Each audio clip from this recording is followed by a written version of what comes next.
Identity, the traits that define us, whether shallow or profound, the superficial happenstances and deep-seated facets that shape us, often unnoticed by others. Shared identity can foster relationships, cooperation and unity, enabling partnerships to thrive and achieve mutual prosperity. Yet it can also divide us, fueling fear and prejudice rooted in instincts older than humanity itself. We're human beings with the blood of a million savage years in our hands. So how do we confront this paradox? Question: what was the primary distinguishing feature of Commander Benjamin Sisko of Deep Space Nine? If you answered, he was the first commanding officer in Star Trek to be depicted as being a single father, then you were right. You'll be surprised, but some people, not you, will have reflexively answered that he was the first black lead of a Star Trek show.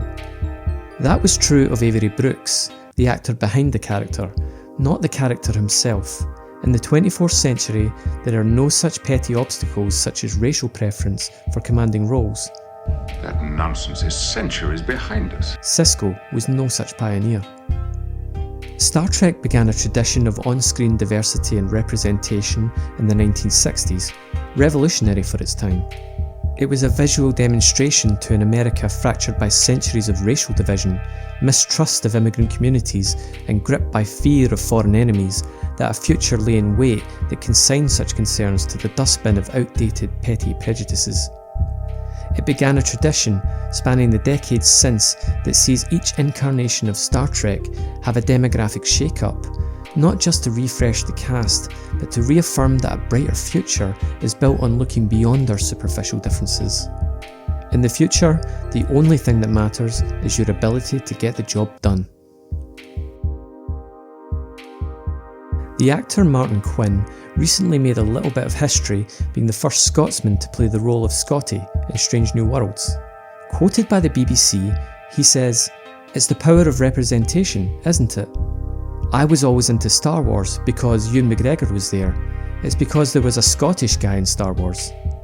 Even though he was doing an English accent, I was like, that's so cool, he's from here and he's in Hollywood." Now, I understand this perfectly well. I am Scottish myself, and it's always nice to see a Scot out there in the world doing well. For instance, I like seeing Martin getting a role like this, but I loved Star Wars and Star Trek long before he or Ewan McGregor ever got there. But then he goes on, "I wasn't as interested in Star Trek because it wasn't a real Scottish person." What? This is where he loses me. Why would the nationality of a cast member portraying a secondary character that he shares a national identity with have such a strong bearing on how he feels about the show? I don't know, sir. And those are the facts. It's as though the key difference between Star Wars and Star Trek for him hinges on which better reflects his national identity. What about story and characters? Those franchises have almost nothing in common beyond spaceships. Just what's going on here? Does he filter all his viewing based on which shows include Scottish casting? Can he not see anything of himself in Captain Kirk, Spock or Chekhov? In fact, out of all the characters in the original series, only McCoy and Sulu are played by actors with the same nationality as their character. San Francisco. I was born there. Unfortunately, this seems all too familiar and emblematic of where our culture has been headed lately. Fixation with identifying with the narrowest of our common traits to the near exclusion of all others. I don't know why this is. It seems to be something born of the social media age that I've missed.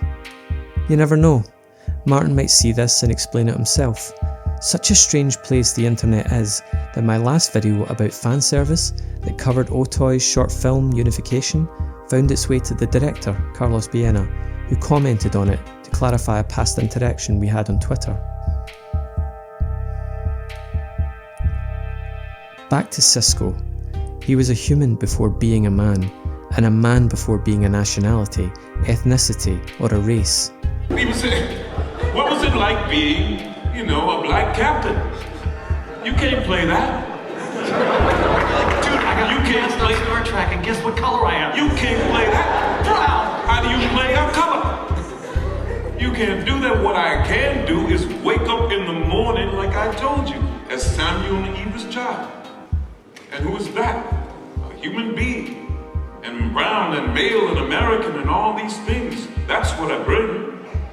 And they saw that and decided they were going to do that. There was nothing in what I read, at least, which identified him as such. This was the way Star Trek taught us to view these concepts, starting from the broadest first. We seem to have undergone an inversion of priorities.